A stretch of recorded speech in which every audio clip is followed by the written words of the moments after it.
Hi everyone, and welcome to this video looking at how we can learn how to play the E minor arpeggio for our Year 8 Grade 1 stuff.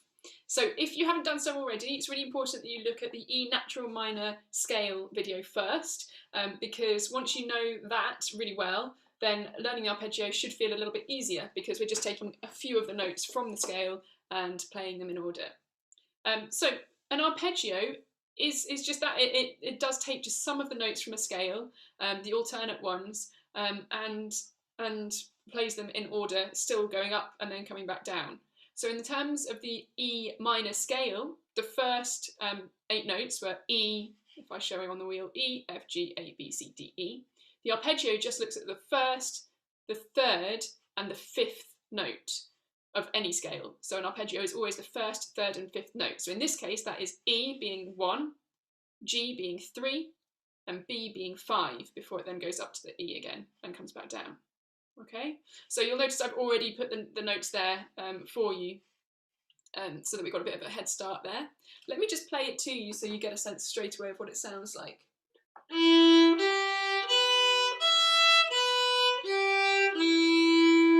So it's shorter than the scale because it includes jumps instead of just steps in the notes.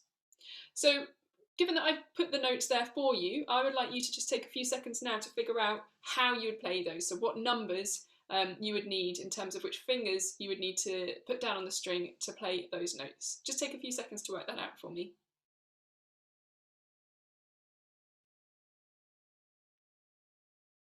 Okay, let's see if you were right. The one that you possibly disagreed on is this one in the middle. Just as with the scale, I would prefer for you to use your fourth finger, your pinky finger, but the 0 is there just in case it's easier for you to use the open string. Either is fine, better to use the fourth finger. Otherwise, it is just first fingers and third fingers. 1, 3, 1, 4, and then 1, 3, 1 on the way back down. So not as many notes, but it is a bit tricky because of the jumps. It's not as intuitive, and there's also a little bit of string crossing. So before we start tackling the actual arpeggio in order, I want to jump straight in with the string crossing, which happens between these two notes. Third finger on the D string, of course, because it's a G, and first finger on the A string, which is a B. So can you just get your instruments, and can we count up from our open D string until we reach our third finger, just so we know it's in the right place? Good. And then can you please keep your third finger down while counting up to go onto the A string with your first finger. So I'll show you that again, and I'll show you up against the screen. My third finger's staying down. It's just my bow that's going onto the A string. Okay. Now we're going to just try and take just those two notes. And we're going to do the same kind of exercise as we did with the scale, where I play a pattern and you play it back. So get your instruments ready. Here I go. Me first. You. Me. You. Me. You. Me. You.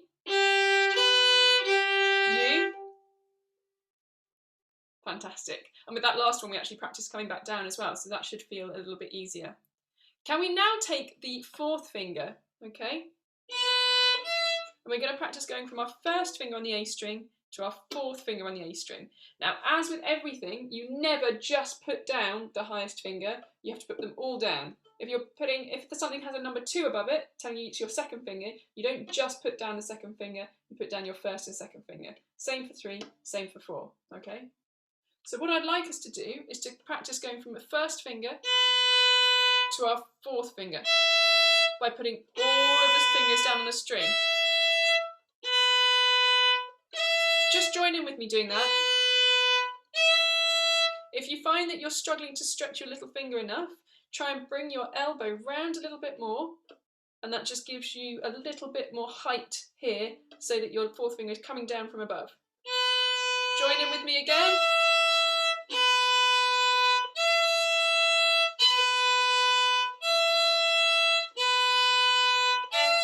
The other thing that might help is if you might notice a bit of a strain around your thumb. That usually happens, I'm trying to show you this on the camera, if your thumb is too far back. So it's really important that your thumb is always kind of opposite your first, second finger, somewhere in the middle of there. Okay? And between that, between your thumb being in the right place and between your arm coming forward a bit, you should have plenty of space to do that. If perhaps your hands are just a little bit too small at the moment, then it's absolutely fine to go onto the open string. It's just a good challenge to try and use your fourth finger. Okay?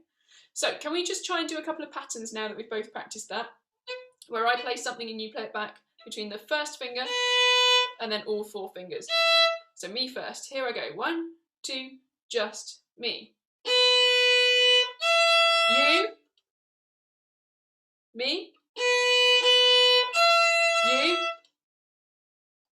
Me. You. Me. You. Very good.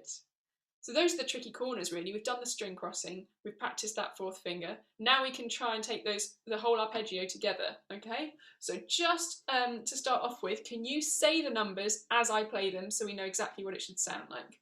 So you'll notice that I'm checking my first note by just checking it against the open D. Okay, and we're going to go this sort of speed. So after 3, let's do this where I play it and you say the notes. Say the numbers, sorry. 1, 2, 3.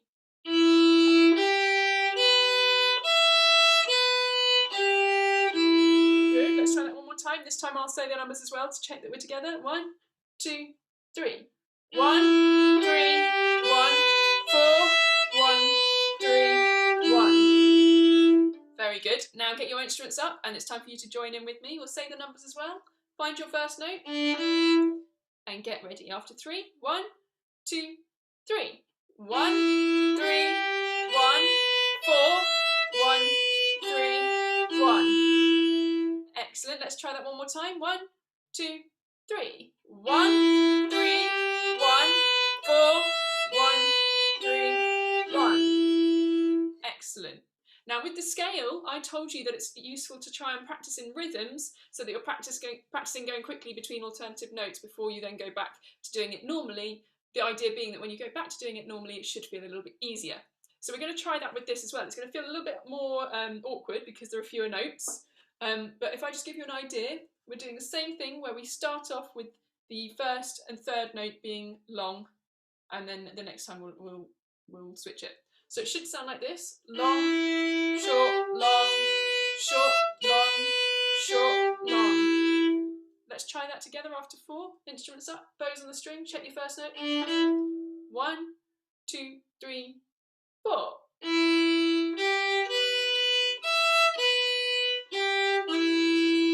Very good. And now we reverse it. So this time it will be short, long, short, long, short, long, long. Let's try that together. 1, 2, 3, 4. Short, long, short, long, short, long, short. I said short at the end, but really it's a long note at the end. Good. So the idea then is that you practice it in those 2 different rhythms until that feels really fluent. And then we go back to doing it normally, and it should feel a little bit more manageable. So let's try it normally just to finish off with. So find your first note, and let's give this a go after 3. We'll do this sort of speed. Okay, after 3. 1, 2, 3.